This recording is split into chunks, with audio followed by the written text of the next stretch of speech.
Okay. I'm just going to throw out the names of some series, and you can just Mhm. make a comment or pass on it, or whatever you like. Take us through some of the other '60s series. The Detectives. Is that Robert Taylor? Yes, it is, and Adam West.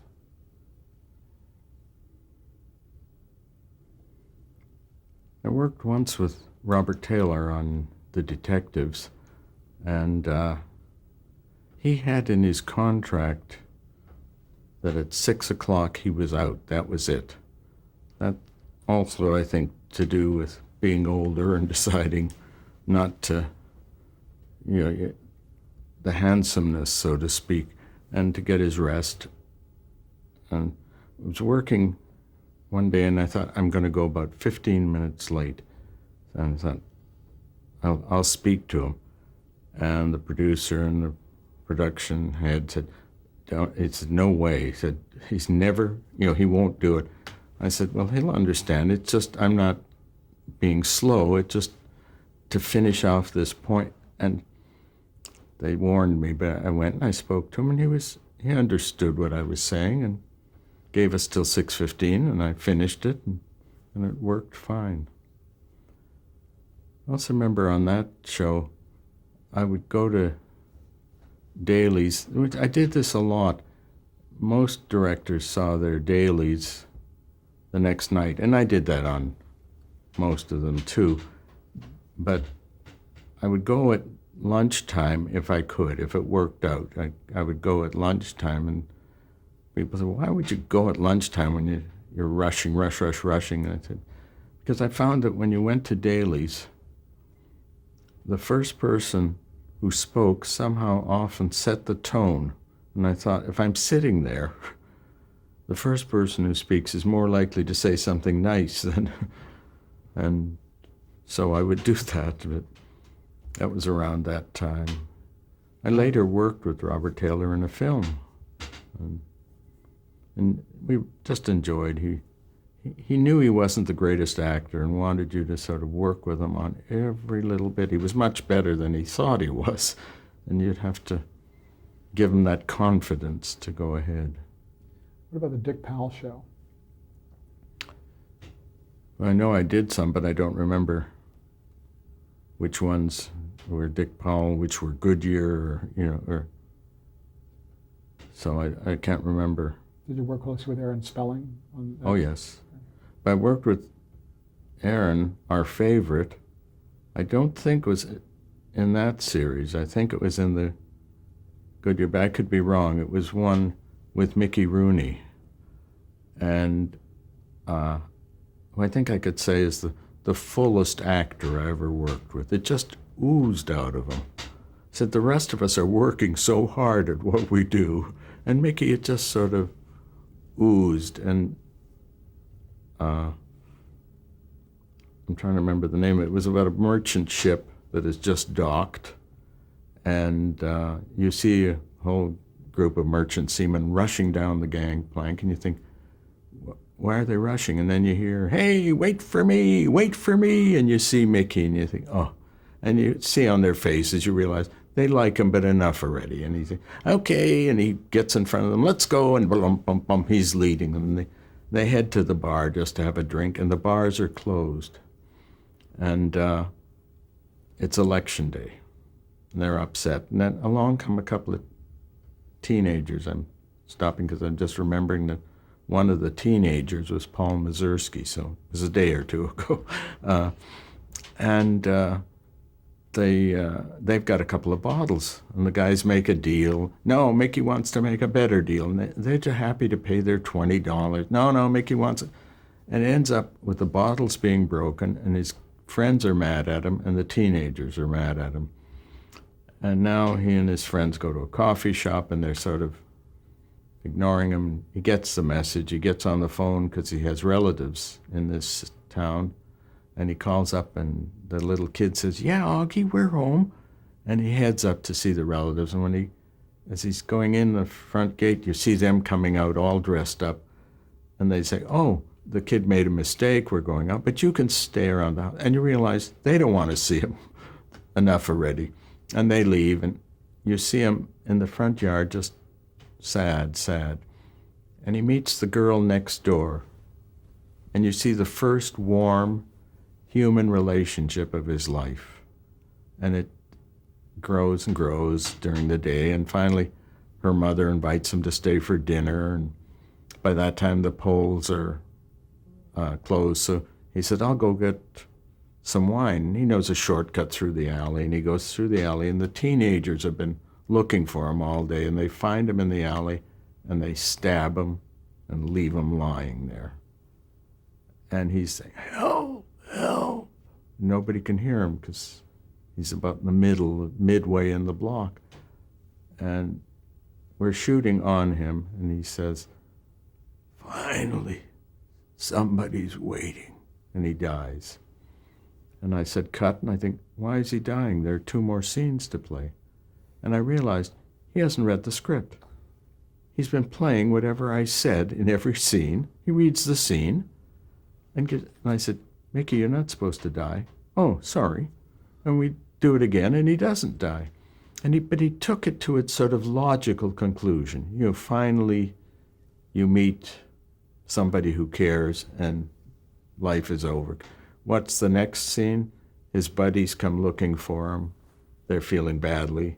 His girl comes looking, where is he? And the last scene, they're all going off in the ambulance together. So you can see what took him that way, but just sort of unbelievable. And Aaron and I talk about that episode a lot. Yeah. What about the series Ben Casey? Yeah, I'm remembering doing, but not remembering that clearly.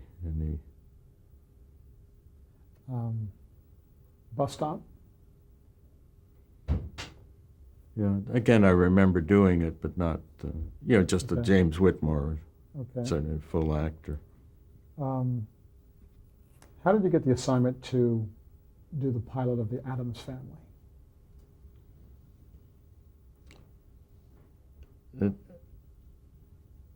I got the assignment to do the Addams Family because, wait. How was it? How was the series described to you?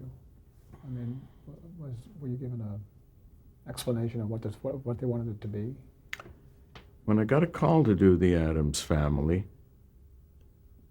I thought, what is it they're doing? And David Levy, the executive producer who created it, he explained he really was just basing it.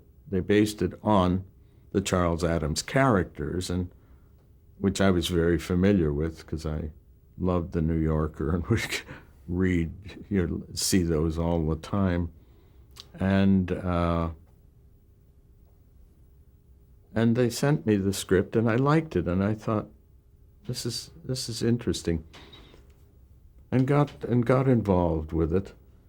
I remember we had trouble casting the large, 6'8" Richard Keel. Actually met any number of actors, and I just wasn't happy in the casting. And one day the casting person, I forget who it was, remembered somebody who had come from Texas, I think, 6 months or earlier, and he dug into his files and he brought out this picture, and I said, that looks perfect. And we flew him in, and I read him, and then cast him, and it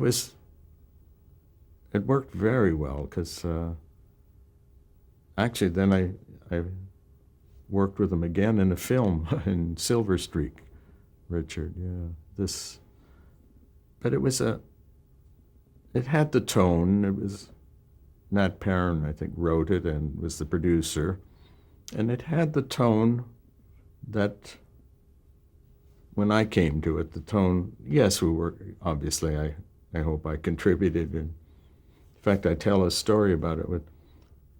When we were filming that pilot, I tell this to students when I'm at colleges, I tell them sometimes, I rehearsed a scene and rehearsed it, and then put it, worked it out once we got it rehearsed and set up the camera shot and everything.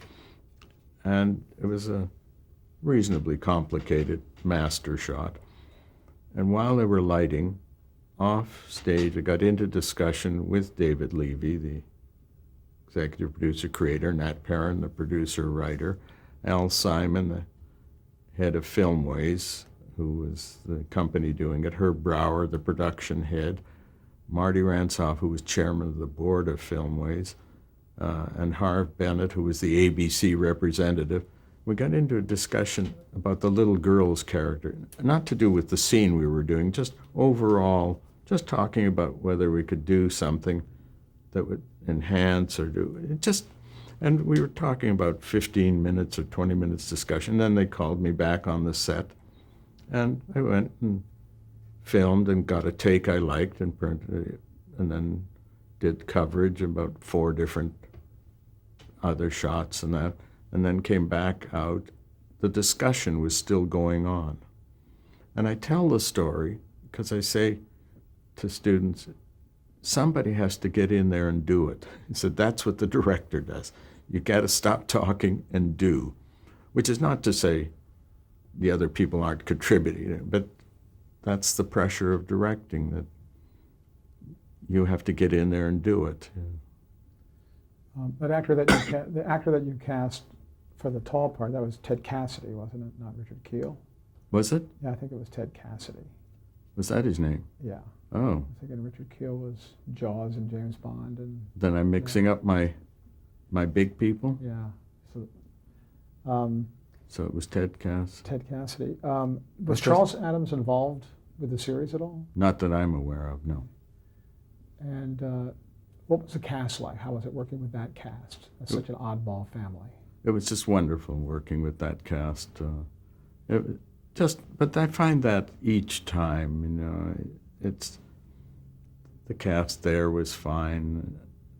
I can't even think of the times that I had problems. Well, I say that and something comes to mind on I'm Dickens, He's Fenster that we were speaking about, where I did the pilot. And one day I was discussing a problem with relationship with John Aston and Emmeline Henry. And Marty Ingalls, who played the other with John Aston, Dickens and Fenster, Marty Ingalls kept coming in. He had some problem. I said, just wait a minute until I finish with them. And I kept working, and he kept pushing in, and I kept telling him to go away. And and finally I said, get the hell away from here, I'm talking to them. And he got so upset with my saying that to him that he left the set and went to his dressing room, and that's it. And when I finished talking to them, I went out to his dressing room and I spoke to him. I said, Marty, you have to remember, I said, when you have a problem, I talk to you, or when I feel something, I talk to you. There are times when I have to talk to John alone or to Emmeline alone, or whichever. I said, I had to speak to them alone. You have to. And he understood, and he felt badly. But he said, how can I come back on the set now? He said, after I walked out. I said, leave it to me. And we went back, and when we got to the stage and I opened the door, I picked him up and I carried him in. And everybody laughed, and that was it. But he still does funny things with me to this day. John Aston played in a film with me also, and I get a picture from Marty Ingalls, which is a picture of a sign, Hiller Place, which is a street somewhere near Laurel and Franklin. And he said, even though you put John in a movie and you didn't put me in, I've had a street named after you. I mean, he does. I still get crazy pictures from him with those kooky things. What was the tone that you tried to set for the Addams Family? Well, basically to be funny, and yet to sort of, even though it was, how should we say, not outlandish, but far out sometimes, to be rooted in reality. I'm not good with what I call farce. I have to be rooted. And as long as I feel this could happen to somebody in this situation, then I'm okay. And that's what we tried to do in Dickens and Fenster, because it was leaning to the humor, obviously. You did Route 66, which was quite a different kind of a series. What was that? What new challenges did that have for you? Well, I came to Route 66 because I had done Naked City, and it was the same producer, Burt Leonard, who had brought me to New York to do A Naked City, and then wanted me to move to New York and do every second one. And I didn't want to make that move, so I would do 2 of them back to back, and then I would come back to, and about 8 weeks later, 10 weeks, whatever, I'd go back and do 2 back to back, which, by the way, is where my love of New York came from. I loved filming there. In fact, I did more movies there than I did here on the West Coast. And people say, well, you're out of your mind. Why do you want to shoot in New York with, all the problems of the traffic and the people and the complaints and the mess? I said, that's what I love about it. It turns me on because problems come up and you have to be creative. You have to quickly figure out some way to get around it and not lose your story or not lose your place where you're trying to do it. It's like I say, when you're in New York and you walk down the street, every person you see coming and going is somebody different. The personalities. Here, I go down the street, I see myself sort of coming and going. I'm exaggerating, and there's something about that's what started my love of New York filming. And from Naked City, when he started Route 66, then he asked me if I would direct some of those. And I really enjoyed them because we weren't, in honesty, on Route 66 all the time, but we did cover, it was interesting to be in Arizona and to be in New Mexico and to be in Montana and Colorado.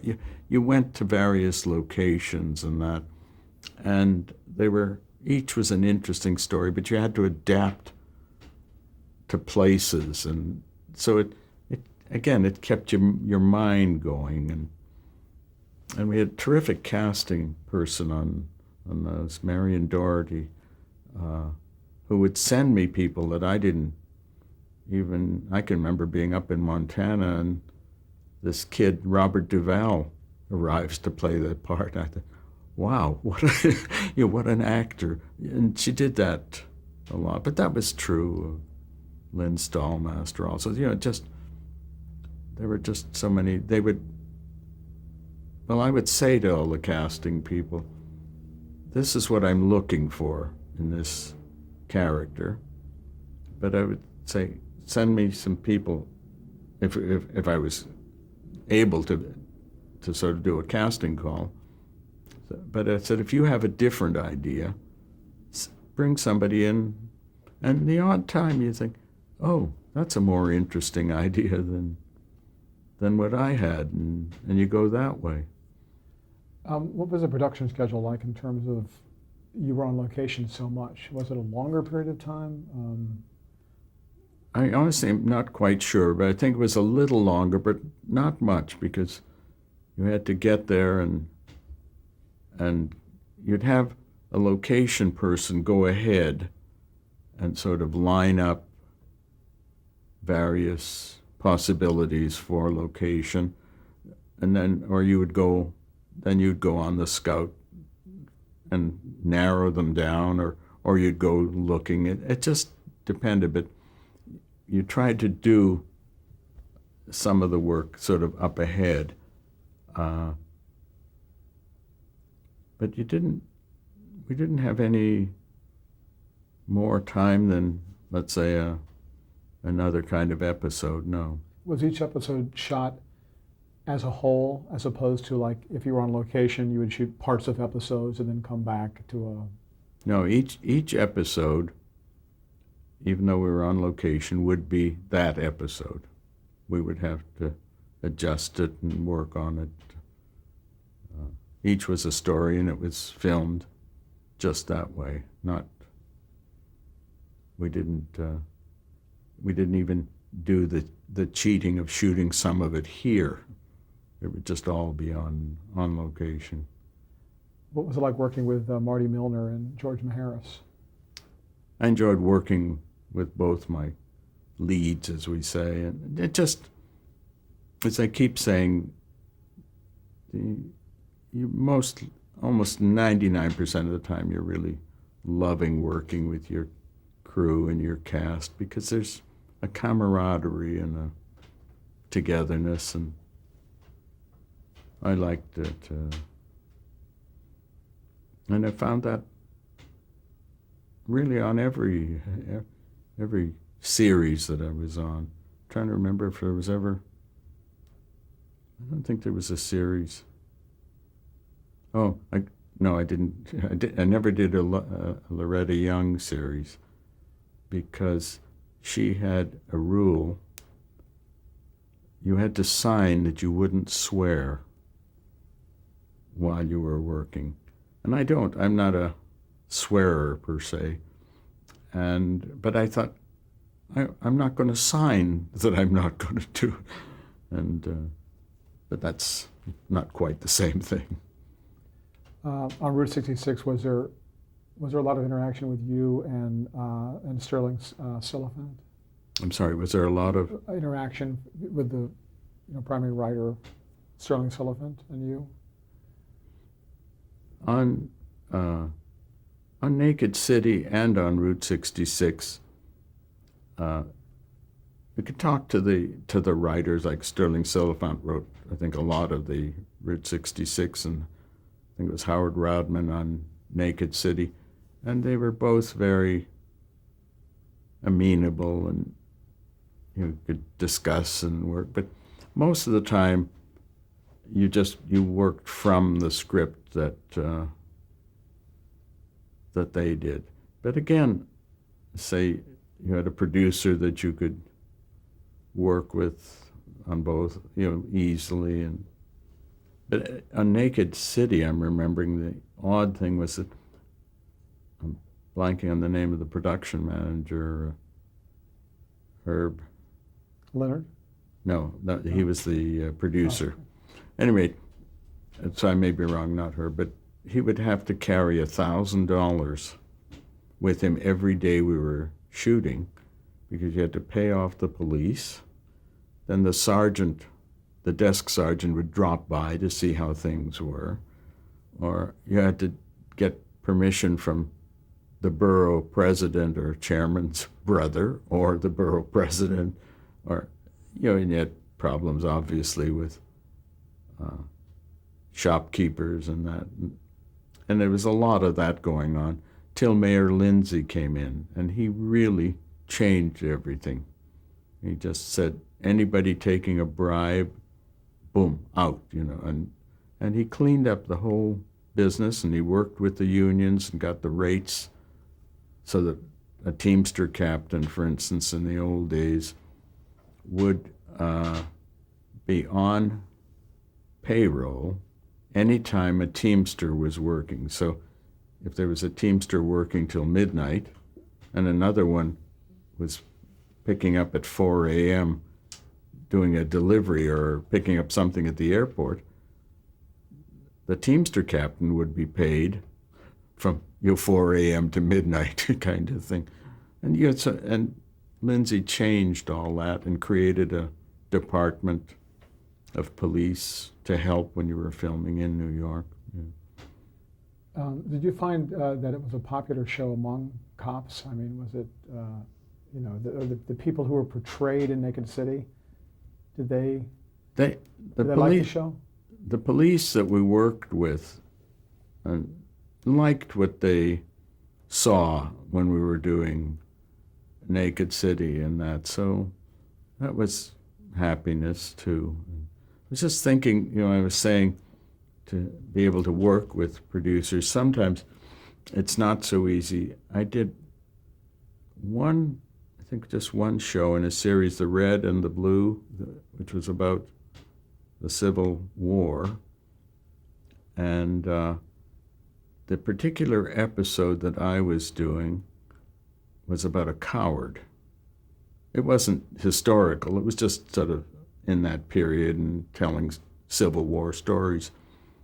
And for the coward, I wanted a young actor that I liked very much named Robert Redford. And the producer said, "No way, he's too handsome. I mean, this is a coward." He wanted Gary Busey, Rick Moranis kind of little guy. And I said, "But that's the whole point. If I put a little guy in as a coward, you accept." I said, if Mr. America, Mr. Handsome is a coward, it makes more of a point. He also, this same producer, objected to the lieutenant I wanted, Carroll O'Connor, because he thought he was too British. I got them both in, but the kinds of things you have to go through sometimes, that producer only lasted one season, I think.